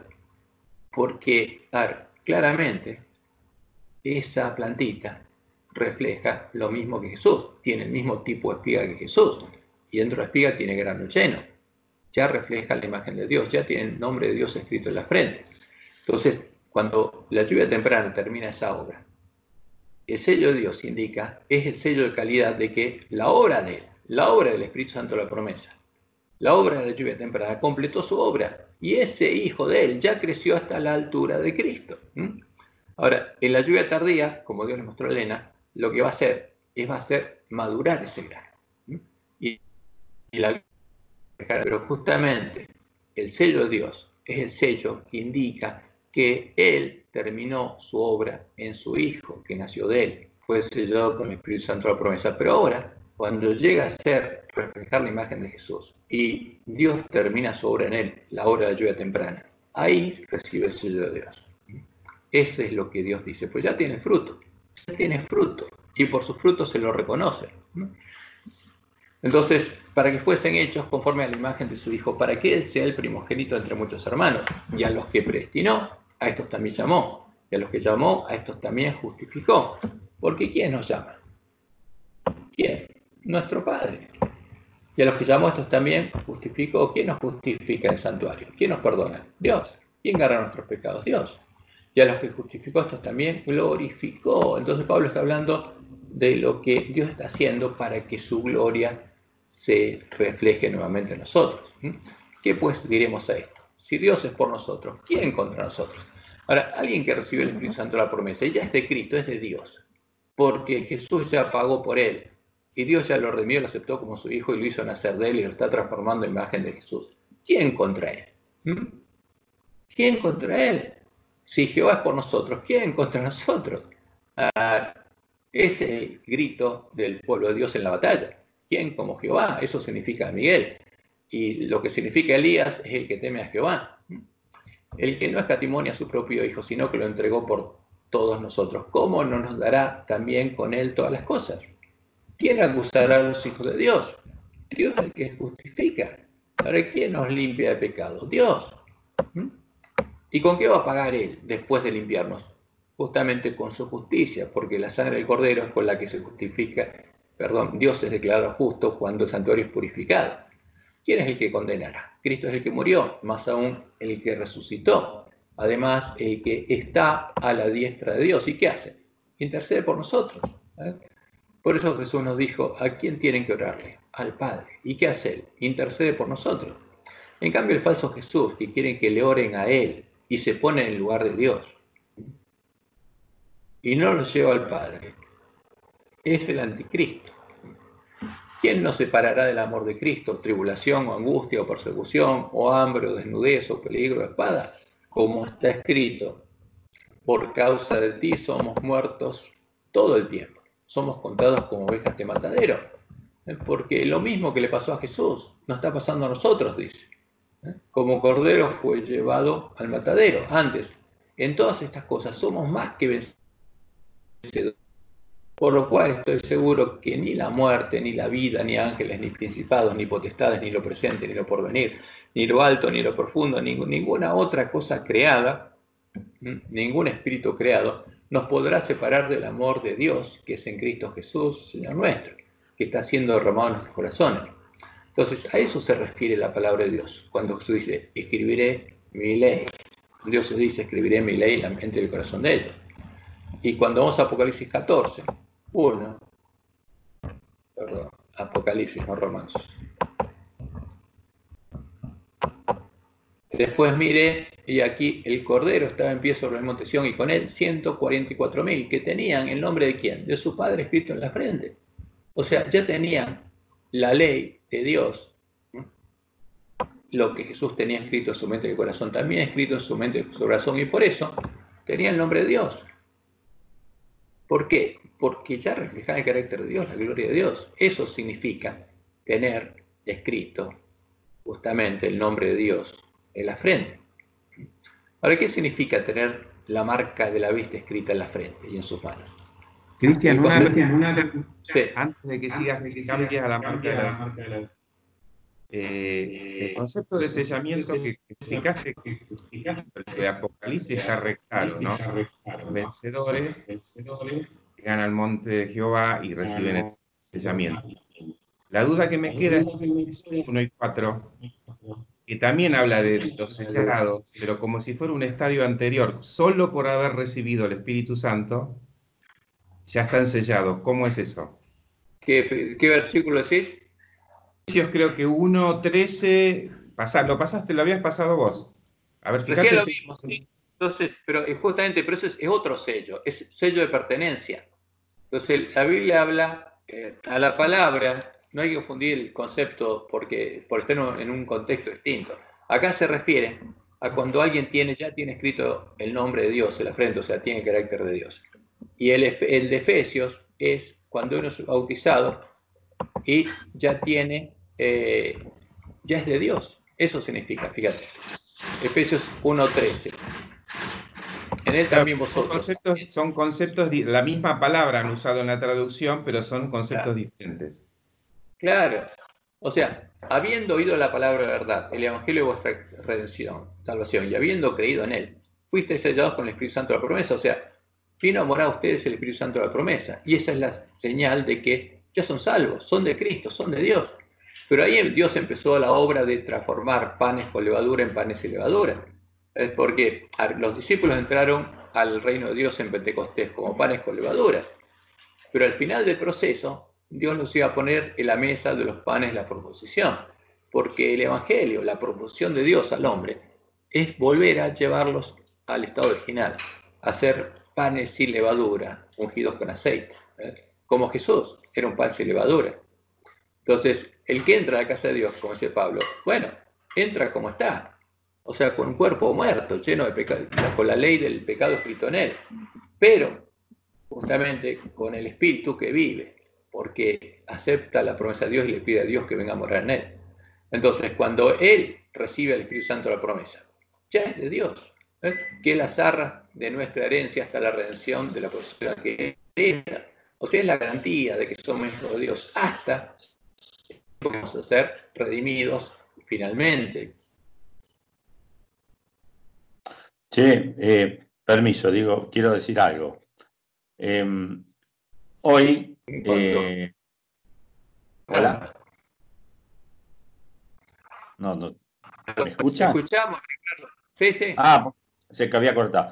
Hoy estaban con el tema del Espíritu Santo, los dones, y entonces en un momento pedí la palabra para comentar y justo cité Efesios capítulo 1, el verso 13. Y les dije, presten atención a la secuencia para recibir, porque ellos decían que nosotros teníamos la verdad y que tendríamos que tener el Espíritu Santo. Entonces yo les dije, miren la secuencia. Primero dice que han oído la palabra de verdad. Y entonces les cité lo que pasó con los Hechos de los Apóstoles cuando Jesús estuvo con ellos 40 días enseñándoles la verdad. Y después le digo, recién que tenían la verdad, recibieron la promesa del Espíritu Santo. Pero antes no, le digo, porque no tenían nada para predicar, no tenían nada para hacer. Entonces medio como que se calentaron, porque dice, nosotros tenemos la verdad. Le digo, bueno, ¿y entonces por qué no estamos recibiendo el Espíritu Santo? Acá hay algo que no está funcionando. ¿Para qué, viste? Y entonces, no, porque siempre con lo mismo, siempre con las profecías, que las profecías esto, las profecías los otros, y que parecería que lo único que importa es eso, utilizar la profecía que para criticar a los demás. Digo, no, yo no estoy criticando, yo digo, ustedes están hablando de recibir el Espíritu Santo. Y bueno, le digo, ¿a dónde está el Espíritu Santo? Digo, porque el Espíritu Santo, después que los apóstoles lo recibieron, siguieron teniéndolo, le digo, a lo largo de la iglesia de Éfeso, a lo largo de la iglesia de Esmirna, la iglesia ya con la iglesia de Pérgamo empezó a mermar, le digo, pero bueno, llegó en realidad hasta los valdenses, digo, pero después desapareció el Espíritu Santo, no hubo más derramamiento del Espíritu Santo.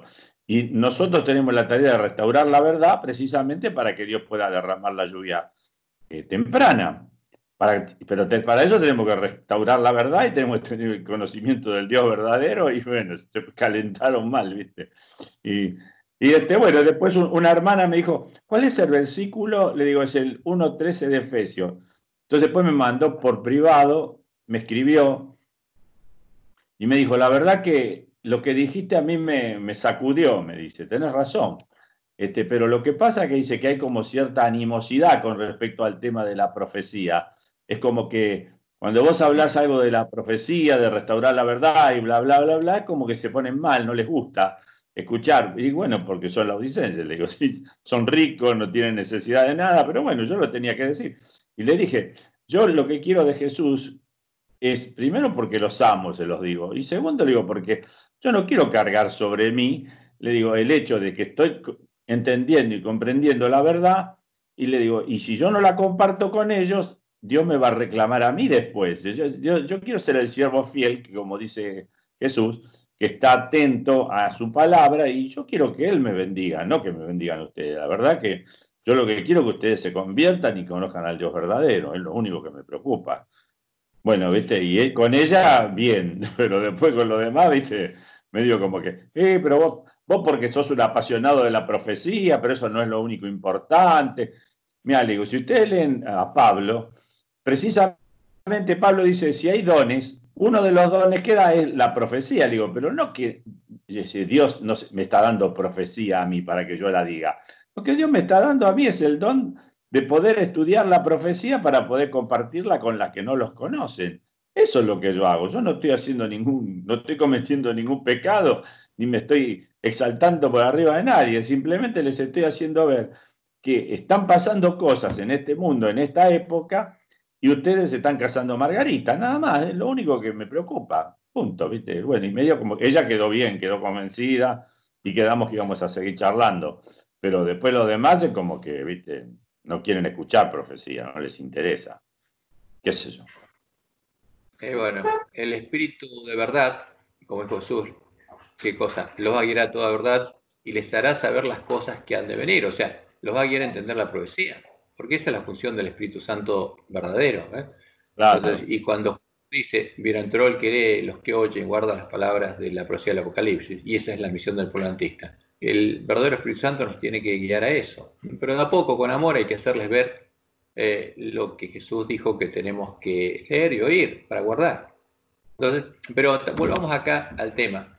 Entonces, Pablo está hablando del Espíritu Santo con el que fueron sellados después en Efesios 4:30 para el día de su redención, porque el que nace de Dios es hijo de Dios y ya es de Dios, ya es salvo que no quiera y quiera apartarse el camino. Dice, y no contristéis al Espíritu Santo de Dios, con el que fuiste sellados para el día de la redención.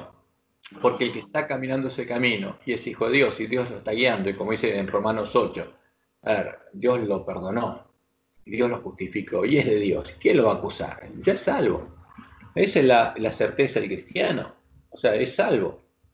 Aunque todavía Dios no completó sus obras, si sigue en el camino, es salvo.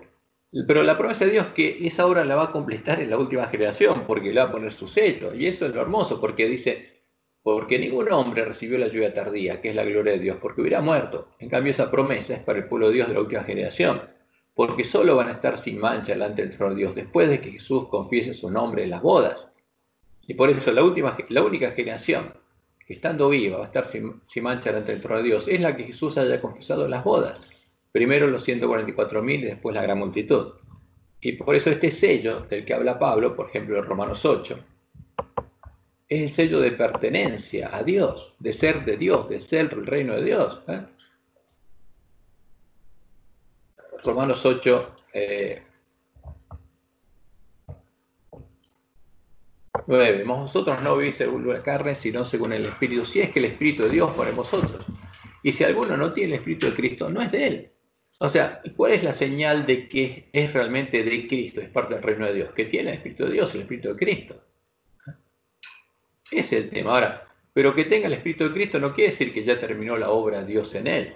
Pero si Cristo está en vosotros, el cuerpo en verdad está muerto a causa del pecado. O sea, porque cuando entramos al reino de Dios y nacemos Dios, como dice la profecía de Ezequiel y de Jeremías, Dios nos da un espíritu nuevo y ese espíritu empieza a crecer, a vivir una mente nueva y va a reemplazar a la otra. Más el espíritu vive a causa de la justicia. Y si el espíritu de aquel que levantó de los muertos a Jesús mora en vosotros, el que levantó de los muertos a Cristo Jesús vivificará también vuestros cuerpos mortales por su espíritu que está en vosotros, que mora en vosotros. Entonces, esa es la primera señal. Pertenecer a Cristo, ser de Dios, ser parte del reino de Dios. ¿Por qué? Porque Dios mora en nosotros y puso su trono en nosotros. Somos parte del reino de Dios. Sí recibimos el Espíritu Santo de la promesa.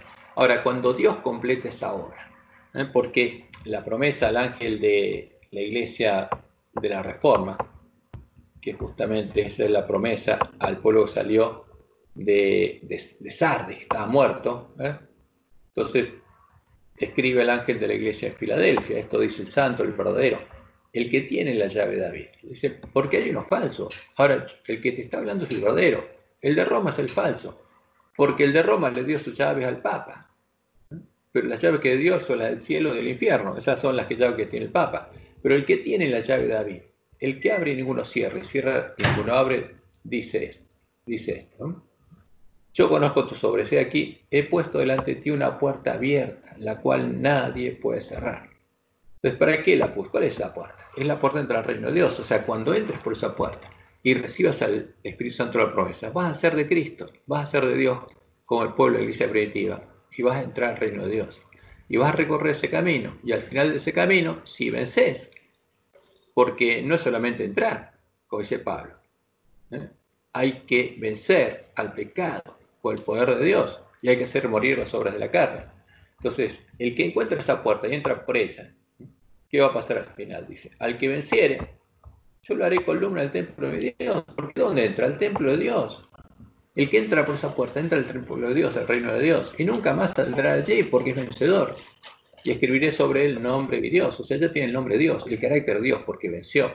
Y el nombre de la ciudad de mi Dios, la Nueva Jerusalén, la iglesia triunfante, la esposa del Cordero, la cual desciende del cielo de mi Dios y mi nombre nuevo.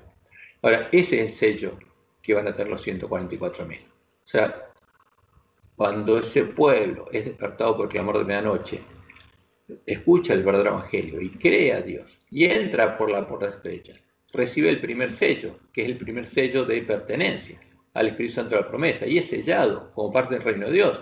Ya es de Cristo, ya es de Dios, y Dios está morando en él y transformándolo a la imagen de Jesús. Pero cuando la lluvia temprana completa su obra y alcanza la imagen de Cristo y es puesto como parte de la iglesia triunfante, ahí ya tiene el nombre de Dios escrito en la frente. ¿Por qué? Porque Dios escribió su ley en la mente y el corazón de él. Eso es lo que significa el sello de Apocalipsis 14 y de Apocalipsis 3:12. Y ahora ese pueblo que refleja plenamente la imagen de Dios y que Jesús confiesa en las bodas, y recién ahí, porque queda sin mancha ante el trono de Dios, porque tiene que ser limpiado sus pecados de ignorancia. Pero ya fue limpiado, ya venció todos los pecados y queda totalmente sin mancha, está en el estado de Jesús, va a ir con Jesús a la batalla. Y ese es el único pueblo que puede seguir al Cordero por donde quiera que va, porque está siguiéndolo, habiendo recibido el sello de Dios. Y va a ir con Jesús a la batalla y va a iluminar la tierra con la gloria de Dios, porque la gloria de Dios se va a ver sobre ese pueblo.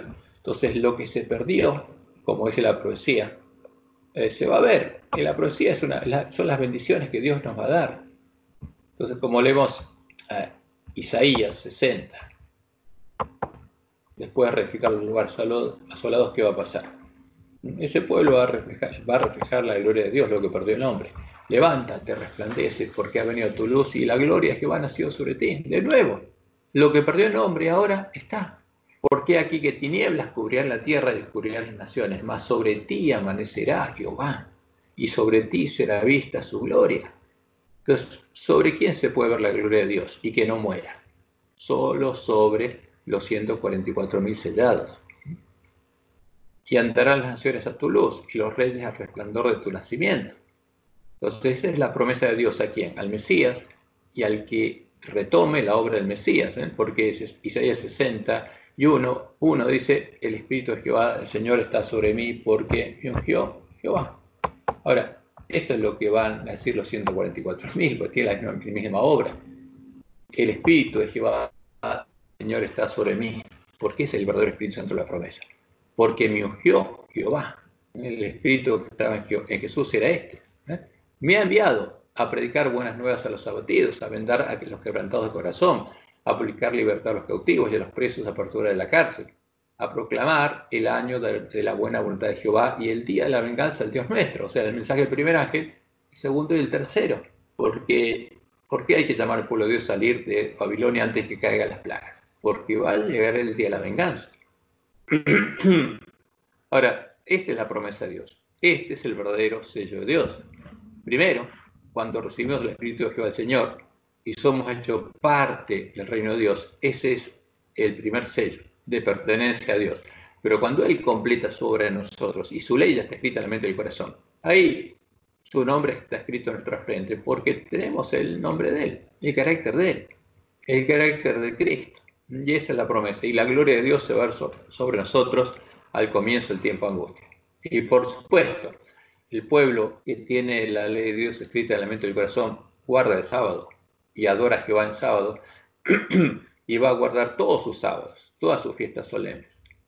Porque tiene que predicar el Evangelio y tiene que explicarle al pueblo que está en Babilonia qué significa eso, qué fue la Pascua, qué son las primicias, qué es los panes y levadura, porque ese pueblo tiene que entrar al reino de Dios para comer al cordero asado con panes y levaduras y hierbas amargas. Tiene que explicarle cuál es el camino, el significado de todos los símbolos de la ley, del santuario, cómo se cumple, porque eso es lo que tiene que vivir el pueblo de Dios. Y tiene que contarle a sus compañeros, haciendo la obra de Elías, y por supuesto al pueblo que está en Babilonia. Ahora, ese es el verdadero sello de Dios, el que hace que la gloria de Jehová de vueltas se vuelva a ver sobre nosotros, sobre los pecadores que estamos destituidos de la gloria de Dios, porque ese es el Evangelio, ese es el verdadero Evangelio, esa es la promesa del Evangelio, esa es la proposición de Dios reflejada en el santuario. Entonces, por eso hay la Biblia habla de diferentes señales, y todas esas señales se van a cumplir en el pueblo de Dios, porque va a guardar el sábado, va a guardar los sábados de Dios, y va a guardar, justamente va a tener escrita la ley de Dios en la mente y el corazón, y va a tener el nombre de Dios escrito en la frente. Esa es la promesa de Dios, y todo eso se tiene que cumplir en el pueblo, la iglesia remanente, el que guarda los mandamientos de Dios y tiene la fe de Jesús, y por supuesto tiene el testimonio de Jesús. Ahora, bueno, sí, gracias. ¿hay alguna pregunta? Aclarado. ¿Hay alguna pregunta o volvemos a las creencias fundamentales?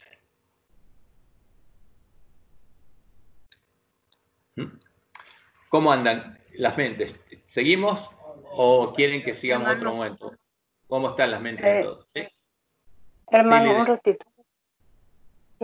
¿Cuáles son las fiestas que debemos guardar? Dijo usted. A ver, vamos a buscar, a ver si se las muestro.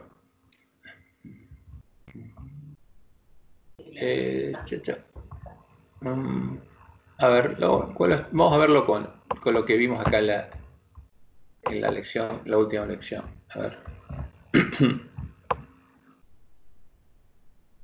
A ver si estaba por acá. Estaban las fiestas solemnes, alguna había un cuadrito.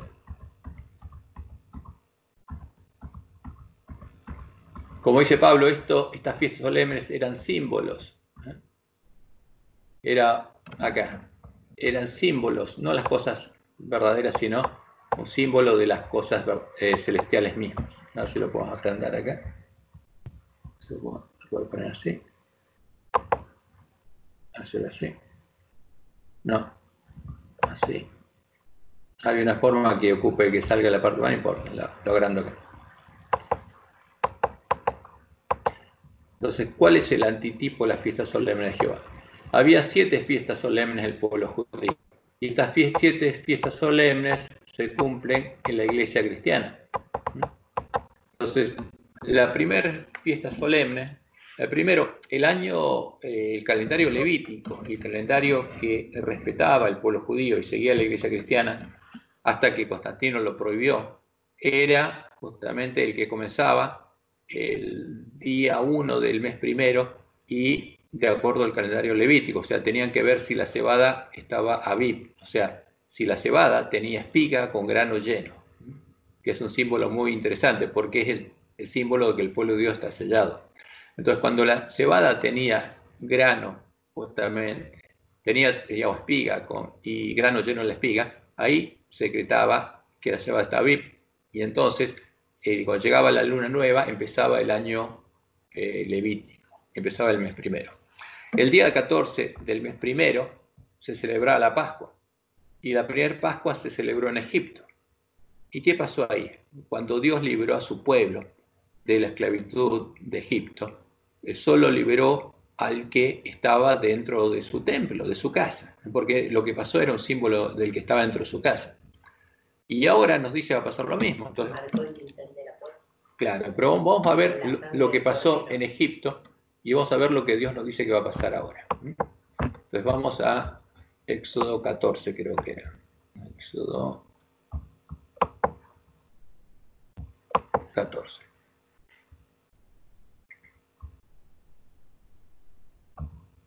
No, era el 12. Esperen, a ver. Acá está, Éxodo 12 era. 12.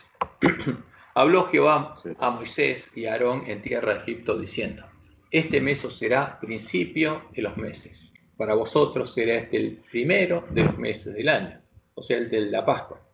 Hablad a toda la congregación de Israel diciendo: en el 10 de este mes, tómese cada uno un cordero según las familias de los padres, un cordero por familia. Entonces, fíjense, esto está claro. El calendario levítico siempre empieza en este mes. Y ese mes empezaba con la luna llena. Y el día 10, en ese caso, tuvieron que tomar un cordero, seleccionaron un cordero, sin falla, sin mancha.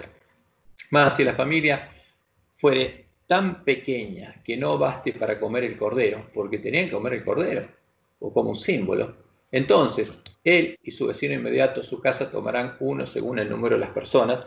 Conforme al comer de cada hombre, haréis la cuenta sobre el cordero. El animal será sin defecto, macho de 1 año. O sea, tiene que ser un cordero adulto sin defecto. Por eso Jesús, recién, cuando fue adulto y llegó a ser un cordero sin mancha, sin defecto, pudo ser el cordero de Dios. Lo tomaréis las ovejas o de las cabras, porque en santuario se toma un cordero, una cabra. El día de la expiación era 2 machos cabríos. Y lo guardaréis hasta el día 14 de este mes. Entonces el 10 lo seleccionan y toman el cordero y por 4 días lo guardan. Pero ya está seleccionado el cordero que va a morir. Ahora ese era un tipo de lo que pasó con Jesús también, porque se cumplió con Jesús, porque él entró el día 10 del mes primero a Jerusalén. Y ahí todo ese pueblo lo aclamó, Hosana, lo aclamó como si fuera el Mesías de Israel. Y después lo mataron. Y lo guardaréis hasta el día 14 de este mes. Y lo inmolará toda la congregación del pueblo de Israel entre las 2 tardes. O sea, tenía que morir ese cordero antes que llegara la noche, durante el día. Y tomarán de la sangre y la pondrán en los 2 postes y el dintel de las casas en que lo han de comer. O sea, fíjense, con esa sangre tienen que pintar esa casa, porque el que esté dentro de esa casa va a estar seguro.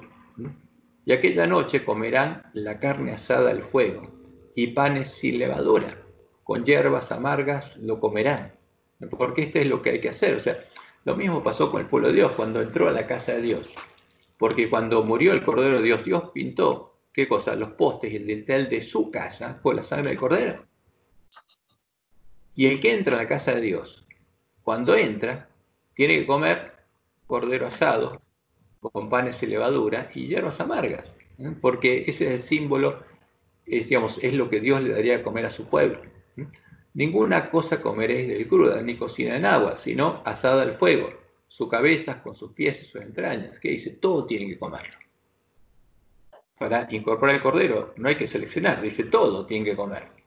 Ninguna cosa dejaréis de él hasta la mañana, ¿no? Y lo que quedare hasta la mañana lo quemaréis en el fuego. O sea, no puede quedar nada, eso es santo. Y lo quemaréis así. ¿Cómo? Preparados, como Jesús le dice a la manada pequeña que tiene que estar para ser liberada. Ceñidos vuestros lomos, o sea, vestidos. Vuestro calzado en vuestros pies y vuestro bordón en vuestra mano. Y lo comeréis apresuradamente, ¿no? Es la Pascua de Jehová. Ahora, ¿qué significa la Pascua? Pascua significa pasar por alto, porque Dios iba a pasar por alto y iba a perdonar a los que comieran al cordero dentro de la casa que estuviera marcada con el sangre del cordero. Pascua significa Passover, o sea, pasar por alto los pecados del pueblo. Dios los va a perdonar. Pues yo pasaré aquella noche por la tierra de Egipto y heriré a todo primogénito en la tierra de Egipto. ¿Quién haría esa cosa, esa obra? Dios mismo. Así de los hombres como de las bestias, y ejecutaré mis juicios en todos los dioses de Egipto. Yo, Jehová. Ahora, ¿qué pasa? El que quería ser salvo tenía que oír la voz de Dios y tenía que guardar la Pascua, ¿no? Y la sangre os será señal en las casas donde vosotros estéis, y veré la sangre y pasaré de vosotros, y no habrá entre vosotros plaga de mortandad cuando hiera la tierra de Egipto. Claro, o sea, muchos egipcios hicieron esto, porque esto se le contó a todo el pueblo. Y los egipcios que pintaron la puerta y el dintel de su casa con sangre del cordero y comieron el cordero asado, estuvieron preparados, fueron liberados y salieron de Egipto con el pueblo judío. Los judíos que no lo hicieron. Y el que no lo hizo, no se libera. Entonces, fíjense, estamos en Éxodo, estamos en el 13, vamos a leer el 14 ahora. Pero, y este día os será en memoria y lo celebraréis como fiesta solemne para Jehová durante vuestras generaciones, por estatuto perpetuo lo celebraréis. Ahora, fíjense, esto es perpetuo y abarca la iglesia cristiana también. O sea, por eso los cristianos celebraban la Pascua. Cuando uno ve lo que pasaba, por ejemplo, hechos los apóstoles, los cristianos festejaban la Pascua, la celebraban, pero ya no matando un corderito, sino como Jesús les había enseñado. Ahora, 7 días comeréis panes y levaduras. 7 días número de perfección. O sea, esto es, comeréis a partir de ese momento, los que entran al reino de Dios, panes y levadura. Ya no van a comer más levadura. No van a pensar más en las cosas de la carne. Van a pensar en las cosas del Espíritu. Y así, el primer día haréis que no haya levadura en vuestras casas, porque cualquiera que comiere leudado desde el primer día hasta el 7º día será cortado de Israel. Ahora, ¿qué significa comer leudado? Que el que está recorriendo el camino angosto vuelva al viejo camino. Y para volver al viejo camino tiene que salir de la casa de Dios, porque el viejo camino está afuera. Y el que vuelva a andar en sus pecados será cortado de Israel, porque ya no quiso estar en el camino angosto, salió. Entonces, fíjense, vamos a ver, después volvemos, estamos el 15. Vamos a ver el paralelo con lo que Dios nos dice en Apocalipsis. Porque ese camino está dentro del templo de Dios. Y el que entra a la presencia de Dios empieza a recorrer el camino angosto. Que no dice Apocalipsis 11. Entonces me fue dada una caña semejante a una vara de medir. Pongámoslo junto a Apocalipsis 10, cuando Dios llama a su pueblo y le da la orden de profetizar de nuevo. Entonces me fue dada una caña semejante a una vara de medir y se me dijo, levántate y mide el templo de Dios y el altar y a los que adoran en él. O sea, ¿qué se mide? ¿Qué se juzga? ¿A qué hombres? Solo los que están dentro de la casa de Dios. Solo los que están, como en el tiempo de Egipto, los que entraron por las puertas de la casa está pintada con la sangre del cordero. Solo son juzgados en el juicio investigador los que entraron a la casa de Dios. El que no quiso entrar, no.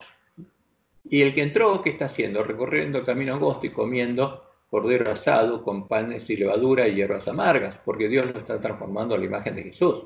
Entonces solo se mide, solo se juzga a los que están en la casa de Dios, a los que son de Dios, a los que fueron sellados con el Espíritu Santo de la promesa cuando lo recibieron. Aunque no hayan llegado al final del camino, pero los cristianos que nacieron de Dios y habían recibido el Espíritu Santo de la promesa van a ser medidos en este juicio. Ahora dice, pero fíjense, el patio que está fuera del templo, déjalo aparto y no lo midan. O sea, el que no entró no es juzgado, porque ha sido entregado a los gentiles. Y ellos hollarán la ciudad santa 42 meses. O sea, ¿quién persiguió y asesinó al pueblo de Dios por 42 meses? Desde que Dios levantó a su pueblo. Los gentiles, primero como gentiles directamente y después disfrazados de cristianos católicos. Ahora, pero los que están afuera del templo, en el patio, no son medidos. Tiene que uno entrar. Y esto específicamente se refiere a la última generación, porque en la Iglesia Católica va a haber personas que van a ser salvas. Por ejemplo, los miembros de la Iglesia Reforma, ninguno entró. Esto se refiere a los que son medidos en la última generación, a los que van a ser las primicias de la esposa del Cordero. Tienen que estar dentro del templo de Dios, tienen que haber entrado por la puerta angosta y tienen que estar festejando las fiestas simbólicamente los panes y levadura. Tienen que estar comiendo el cordero asado con panes y levadura y hierbas amargas porque van a estar siendo perseguidos. Esa es la promesa de Dios. Pero en todo esto en paralelo, entonces cuando uno dice, bueno, van a guardar mis fiestas, por supuesto, ¿por qué? Porque ese es el Evangelio. El que esté recorriendo ese camino va a estar guardando las fiestas solemnes de Jehová.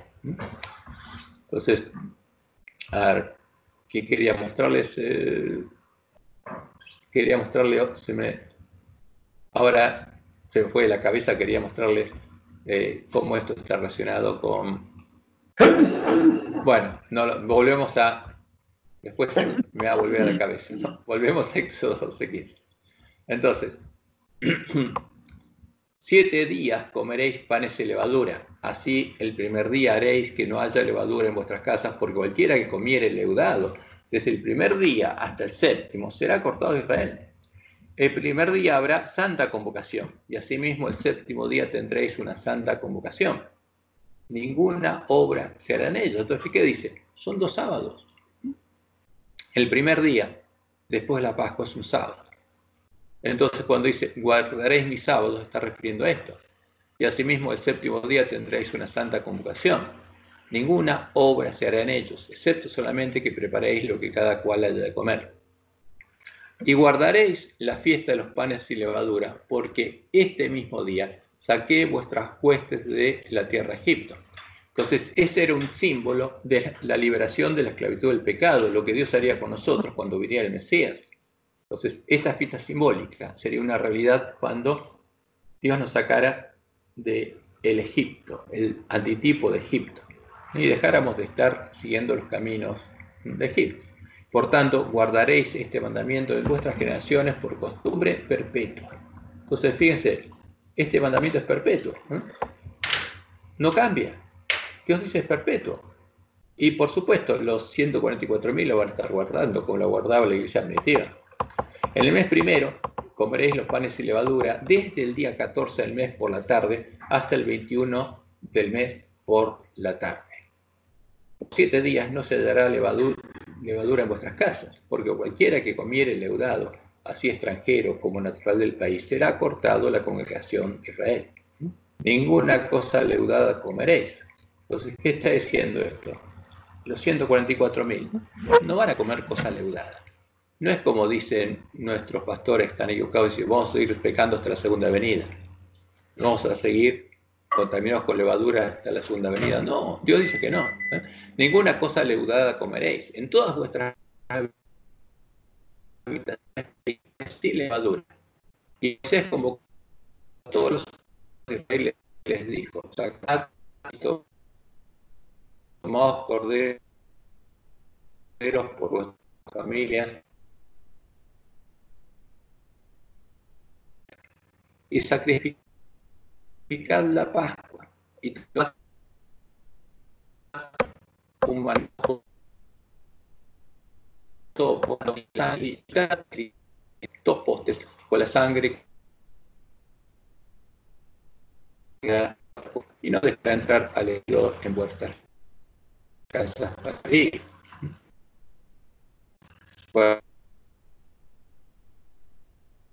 Guardaréis esto por estatuto para nosotros y para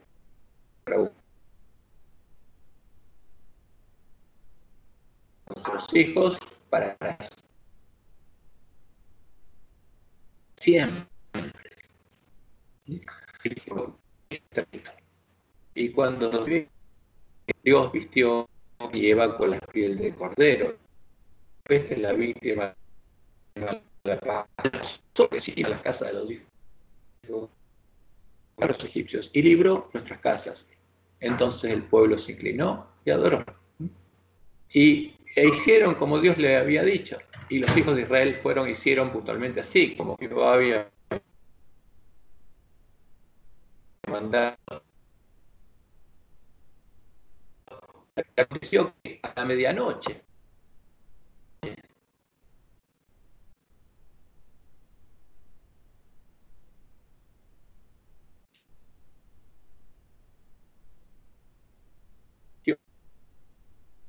Jehová y el primogénito de los animales.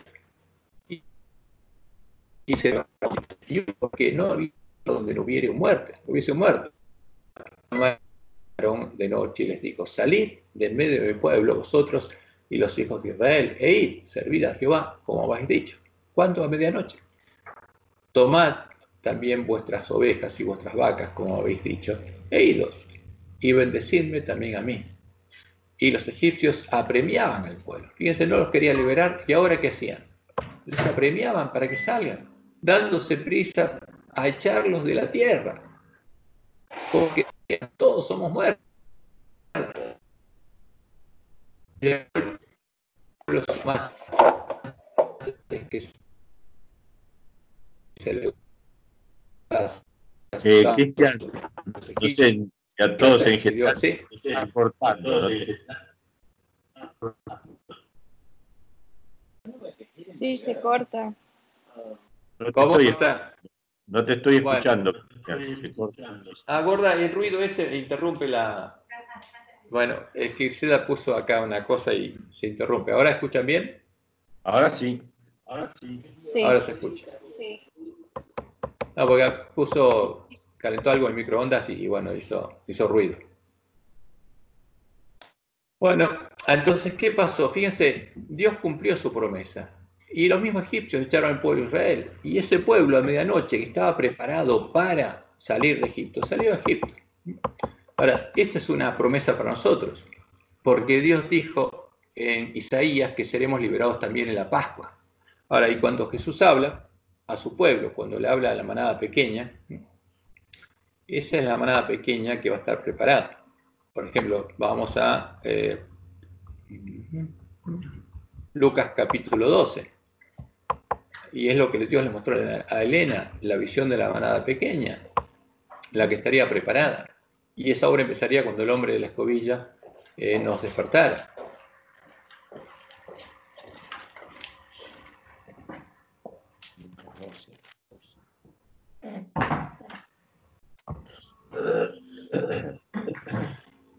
Entonces, fíjense, entonces empieza a hablarle a su pueblo, él está hablando y dice, Lucas 12:31, más buscad, ¿qué cosa? El reino de Dios, y todas estas cosas serán añadidas. No temáis, dice, manada pequeña, porque ¿cuántos van a entrar al reino de Dios por la puerta estrecha? Y van a ser liberados del pecado. Pocos. Una manada pequeña. Dice, no temáis, manada pequeña, porque a vuestro Padre le ha placido daros el reino.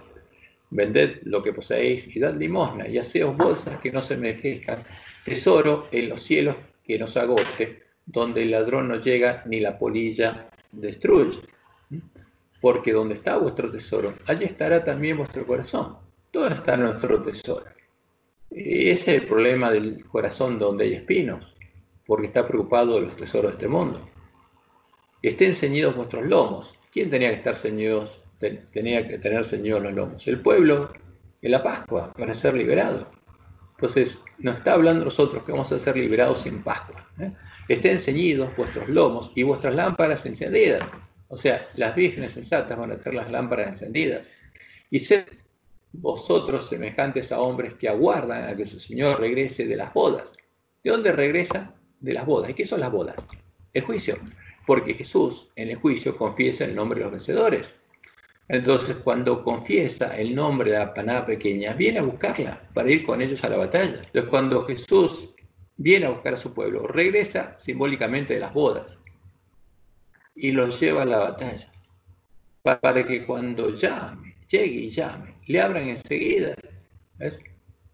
Bienaventurados aquellos siervos a los cuales su Señor, cuando venga, halle velando. Entonces, estos son la manada pequeña que va a estar velando. De cierto os digo que se ceñirá y hará que se sienten a la mesa y vendrá a servirles. Porque después, ¿qué viene? La fiesta de las bodas.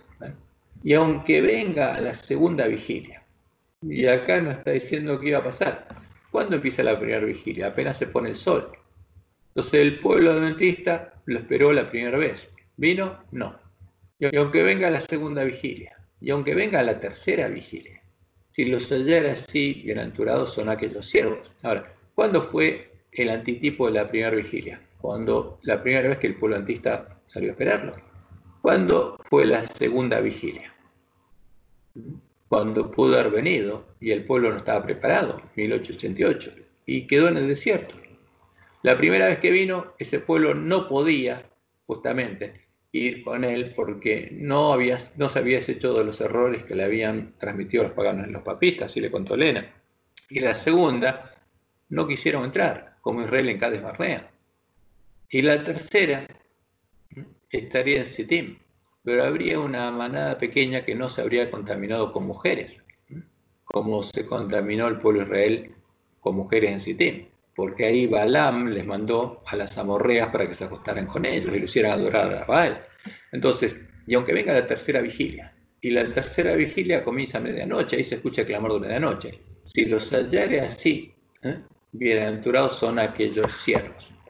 Pero sabe de esto, que si supiese el padre de familia a qué hora el ladrón habría de venir, velaría ciertamente y no dejaría minar su casa. Vosotros pues también están preparados, porque a la hora que no penséis, el Hijo del Hombre vendrá.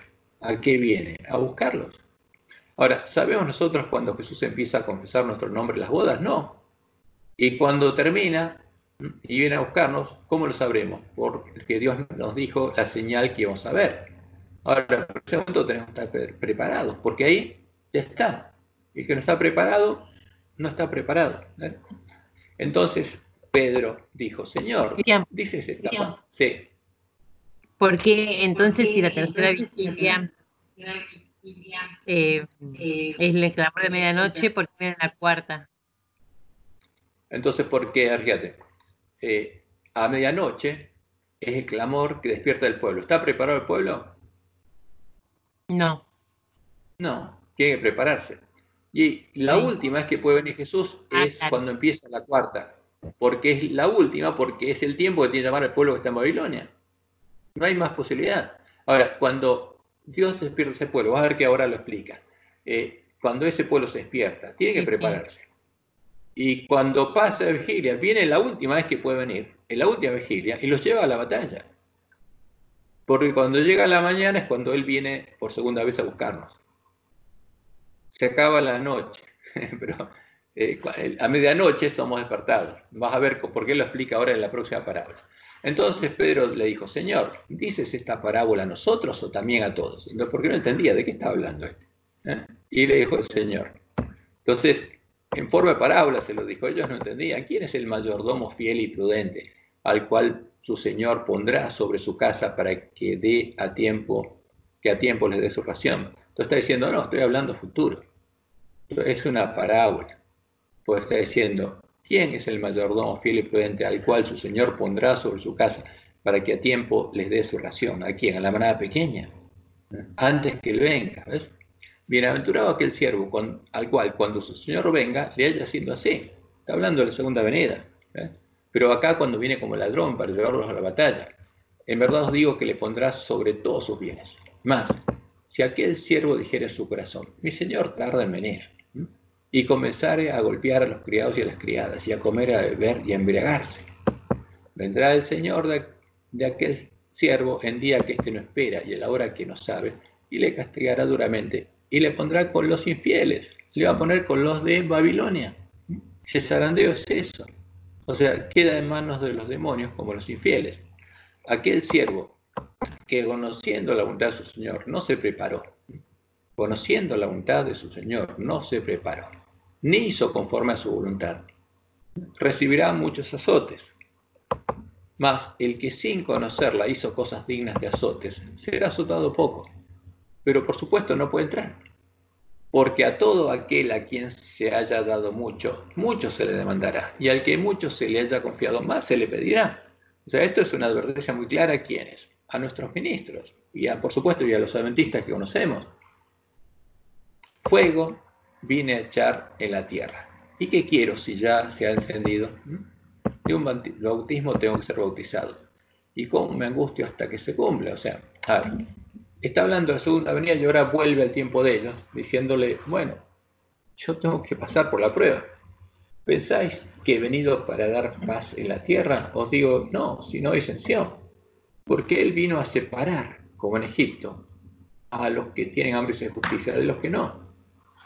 Porque de aquí en adelante, 5 en una familia estarán divididos, 3 contra 2 y 2 contra 3. Estará dividido el padre contra el hijo y el hijo contra el padre, la madre contra la hija contra la madre, la suegra contra su nuera y la nuera contra su suegra. Decía también la multitud, cuando veis la nube que sale del poniente, luego decís, agua viene, y así sucede. Y cuando sopla el viento del sur decís, hará calor, y lo hace. O sea, ahora si saben ver las señales de los tiempos, ustedes también van a ser capaces de entender cuando venga el Hijo del Hombre. Hipócritas, le dice, sabéis distinguir el aspecto del cielo y de la tierra. ¿Y cómo no distinguís este tiempo? Porque Dios anunció este tiempo, justamente el tiempo de la venida del Mesías. ¿Y por qué no juzgáis por vosotros mismos lo que es justo? No sigan a los hombres, distínganlo ustedes, estudien las profecías y juzguen ustedes mismos lo que es justo por la palabra de Dios. Cuando vayas al magistrado con tu adversario, procura en el camino arreglarte con él. No sea que te arrastre al juez y el juez te entregue al alguacil y el alguacil te mete en la cárcel. Te digo que no saldrás de allí hasta que hayas pagado aún la última blanca. Y en el capítulo 13 habla, y sigue hablando de lo mismo. En este mismo tiempo estaban allí algunos que le contaban acerca de los galileos cuya sangre Pilato había mezclado con los sacrificios de ellos. Respondiendo Jesús les dijo, ¿pensáis que estos galileos, porque padecieron tales cosas, eran más pecadores que todos los galileos? Os digo no, porque fíjense, ellos tenían entendido que el que padeciera porque era pecador, justamente los justos iban a padecer. No, antes si no os arrepentís, todos pereceréis igualmente. O aquellos 18 sobre los cuales cayó la torre en Siloé y los mató, ¿pensáis que eran más culpables que todos los hombres que habitan en Jerusalén? Os digo no, no hay diferencia, todos pecamos, dice Pablo. Antes si no os arrepentís, todos pereceréis igualmente. Dijo también esta parábola. Y esta parábola habla del prudente. Tenía un hombre una higuera plantada en su viña y vino a buscar fruto de ella y no lo halló. ¿Cuándo fue eso? 1844.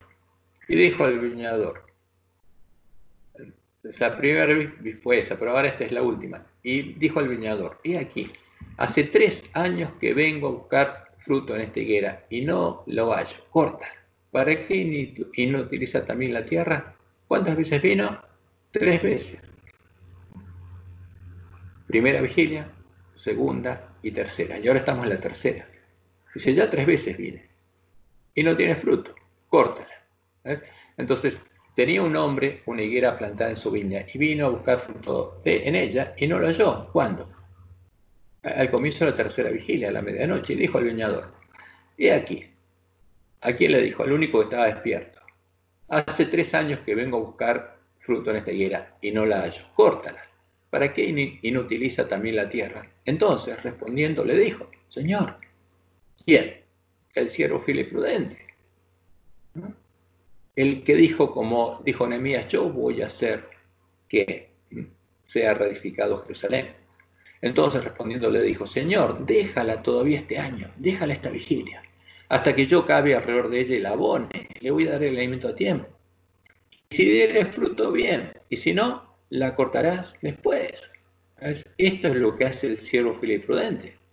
No le dice, Señor, son todos impíos, echarlos al horno de fuego. No, ¿qué le dice? Amaba a sus hermanos. ¿Y qué dice? Déjame que, como Moisés en Sinaí, ¿qué pasó? Tráeme a mí de tu libro. Entonces, déjame que yo le voy a dar el alimento a tiempo, para que tenga oportunidad de ser salvo, de dar fruto. Señor, déjala todavía este año, hasta que yo me voy a dedicar, Señor, a hacer esto. Yo cabe alrededor de ella y la abone. Y si diere fruto, bien, y si no, la cortarás después. Entonces, cuando empiece la cuarta vigilia, si tiene fruto, porque recibió el alimento a tiempo, llévala contigo, y si no, córtala después. Pero déjame que le dé el alimento a tiempo. Este es el siervo fiel y prudente, el que tiene amor por sus hermanos y quiere hacer esto. Y dice, yo lo voy a hacer, Señor, déjame que lo haga. Y esa es nuestra misión. Y por supuesto, ¿a quién Dios pondrá sobre su casa para que le dé el alimento a tiempo? A este viñador, a este siervo fiel y prudente. Esa es la promesa de Dios. Bueno, ya se nos hizo tarde, igual no hicimos otra cosa, pero espero que haya sido provecho. ¿Hay alguna otra pregunta? Lidia, ¿se entendió lo que preguntabas? Sí, hermano, muchas gracias. Si no se entendió, decime que, otra cosa y lo aclaramos.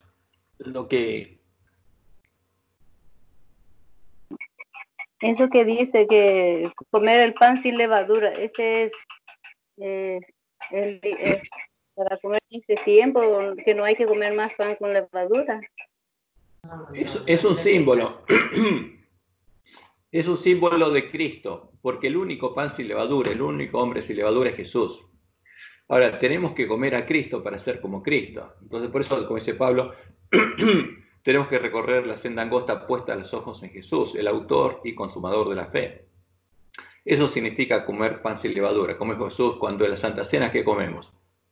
Es un símbolo de su carne y de su sangre. Y el que come esa carne, ese pan, básicamente. El que come ese pan va a tener vida, porque tiene que comer a Cristo, o sea, para llegar a ser como Cristo. Y el que hace esa obra es Dios. Nosotros tenemos que querer ser como Cristo, y para eso tenemos que conocerlo, buscar entenderlo, y pedirle a Dios que nos transforme en imagen de Él.